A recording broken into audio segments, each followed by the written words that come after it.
in our lives. He's given a purpose. Purpose will often sometimes, like I say, cause frustration for people. Purpose may even bring pain for some people, but it produces progress. It takes pressure and pain sometimes to accomplish what needs to be accomplished. And sometimes as Christians, we have to be willing to go through that process. So we have to be willing to go through that process to be able to progress. Sometimes we look at a situation and we just say, it ain't worth it.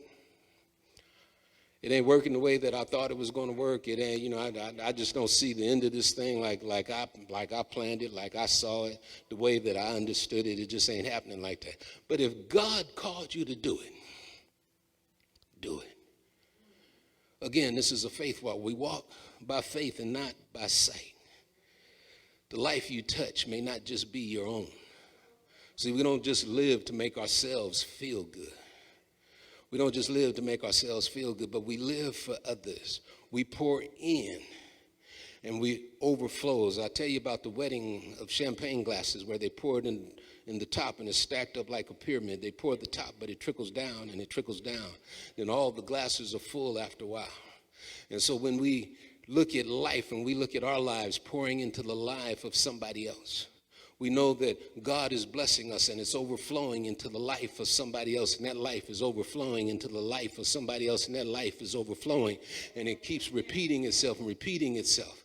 2,000 years ago, Jesus died on the cross, and we're in here talking about him. It trickles down, it pours over, and it influences others. And as we look at what happened way back then, we're blessed by it today. Hallelujah. Anybody in here ever prayed in Jesus' name and got healed? Anybody ever prayed in Jesus' name and seen a deliverance take place?